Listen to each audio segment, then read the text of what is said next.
பொய் சொல்றீங்க இப்போ அப்படிங்கிற இதே போலதான் 2019 இந்த ஒரு நிமிஷம் 2019 இதே ஐயநாதன் தான் என்கிட்ட வீராவேசமா பேசினாரு. உங்க கட்சி அவ்வளவுதான் முடிஞ்சு போச்சு, நீங்க ஆட்சிக்கே வர முடியாதுனாரு. 300 சீட்டுக்கு மேல வாங்கினோம். இப்ப மறுபடியும் ஆனா ரொம்ப ராசியானவர் ஐயநாதன். எப்பெல்லாம் நாங்க வரமாட்டோம்னு சொல்றோமோ அப்பெல்லாம் அதிகமா வருவோம். இப்ப என்ன ரொம்ப அதிகமா அப்ப நாராயணன் என்ன சொன்னாருன்னா, அது ஒரு தொலைக்காட்சி நடந்தது. ஐயநாதன் இப்ப சிரிப்பாரு, ஆனா நாங்க தான் சிரிப்போம். ரொம்ப திட்டவட்டமா சொன்னாங்க. ஏன்னா தேர்தல் முடிவு அவங்க நிர்ணயிச்சுட்டு தேர்தலை சந்திக்கிறவங்க மக்கள் தப்புன்னு அப்படியே மாட்டாரு. இப்போ என்ன ரொம்ப தெளிவா தெரியுது. 303 வச்சு சொல்றீங்களா? எங்க இருந்து பேசிட்டோம், எங்க இருந்து சொன்னீங்க? நான் ஆவேசப்படல. நீங்க ஒரு மாதிரி நீங்க ஆனா நீங்க கேள்விக்கு பதில் சொல்லிட்டோம். திரு நாராயணன் பாருங்க, நீங்க போன முறை 300 சீட்டு, இந்த முறை 400 சீட்டு, இப்படியே ஐயநாதன் அடுத்த முறை சொன்னாருன்னா 500 சீட்டு வந்துடும், ஜாகிரதையா இருங்க, அவ்வளவுதான் நான் சொல்லுவேன். இப்போ ஜம்மு காஷ்மீர் பத்தி தொடர்ந்து தவறான விஷயங்களை தான் தமிழ்நாட்டுல விதைச்சுக்கிட்டு வராங்க ஐயநாதனை போன்றவர்கள். அதாவது அவங்க என்ன சொல்றாரு, இவர் அருணன் என்ன சொன்னாருன்னா, அங்க ஏன் வந்து உலக நாடுகள் யாருக்கிட்டையாவது நீங்க வந்து இல்ல ஐயநாதன் நீங்க அது பேசும்பொழுது என்னுடைய லைன் கட் ஆகி ஒரு 2 நிமிஷம் கழிச்சு தான் நான் மறுபடியும் உள்ள வந்தேன். நீங்க என்ன சொன்னீங்கன்னு எனக்கு தெரியாது. இப்போ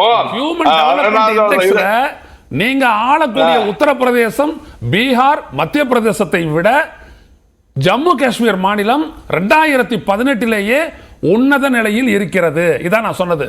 அவ்வளவு சலுகை கொடுத்தா ஒண்ணுமே இல்லைன்றீங்க. இந்தியால இருக்கிற அத்தனை விஷயங்களை கொண்டு போய் கொட்டினாங்க சார். எல்லா பணத்தையும் அங்கதான் கொடுத்தாங்க. அவ்வளவு ரிசர்வேஷனே கிடையாது. அங்க கொண்டு போய் கொட்டினாங்க சார். எப்படி ஹெல்த் டெவலப் ஆச்சு? அப்புறம் எப்படி கல்வி டெவலப் ஆச்சு? அப்புறம் எப்படி இன்கம் டெவலப் ஆச்சு? இந்த கேள்விக்கு பதில் சொல்லு. ஐயநாதன் திரு நாராயணன் கல்வி டெவலப் ஆச்சுன்றீங்களா? எத்தனை ஐஏஎஸ் ஐபிஎஸ் ஜம்மு காஷ்மீர்ல இருந்து வந்தாங்கன்னு சொல்லுங்க. கல்வி டெவலப் ஆயிடுச்சுன்னு சொல்றீங்க. என்ன பேசுறீங்க நீங்க?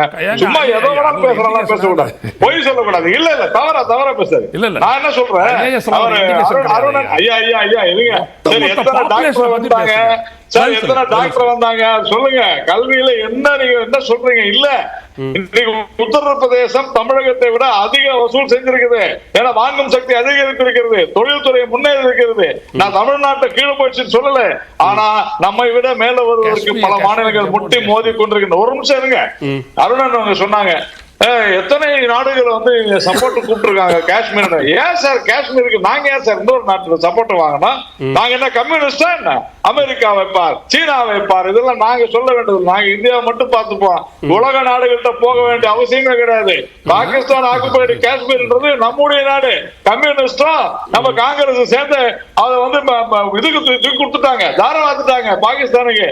உறுதியா அதை எடுப்பார்கள், சந்தேகம் இல்லை. அங்க இருக்கிற மக்கள் இன்னைக்கு போராடிக்கிட்டு இருக்காங்க. ஞாபகம் வச்சுங்க, இந்தியாவோட சேரணும். அது மாதிரி இங்க ஜம்மு காஷ்மீரை பொறுத்தவரையில நான் மீண்டும் சொல்கிறேன், அங்க இருக்கக்கூடிய வளர்ச்சி, அங்க மக்கள் இப்பொழுது அமைதியை விரும்புகிறார்கள்.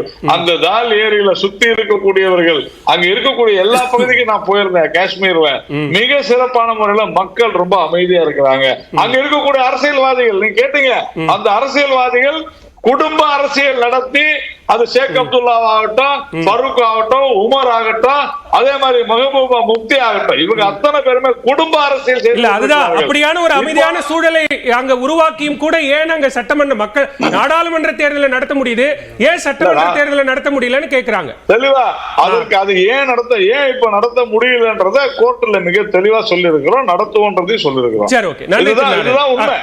அதனால நம்ம சும்மா போற போக்கள் அடிச்சுட்டு போறதெல்லாம் இருக்கக்கூடாது. தவிர நம்ம கோபண்ணா அவர்கள் மறுபடியும் சொல்றேன், காங்கிரஸ் கட்சி, அந்த காங்கிரஸ் அமைப்பு வேற, கட்சி வேற. இந்திரா காந்தியை வெளியேற்றினார் காமராஜர். இந்திரா காந்தி துவங்கிய காங்கிரஸ் தான் எனக்கு இருக்குது. அந்த காங்கிரஸ் எல்லாம் இல்ல. எத்தனை முறை சொன்னாலும் அப்படியே சொல்றாரு. அப்படியே சுதந்திரம் நீங்க யாருங்க சுதந்திரம் வாங்கி கொடுத்தீங்க? காங்கிரஸ் இயக்கம்ன்றது வேறங்க. நாங்க தான் சுதந்திரம் வாங்கி கொடுத்தோம்.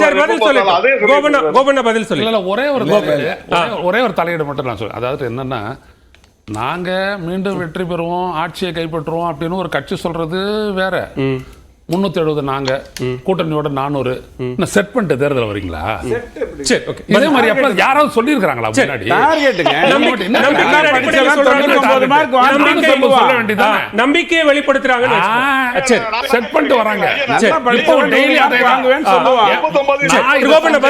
என் மக்கள் வாக்களிப்பாங்க, மீண்டும் ஆட்சிக்கு வராங்க. பதில் சொல்லு.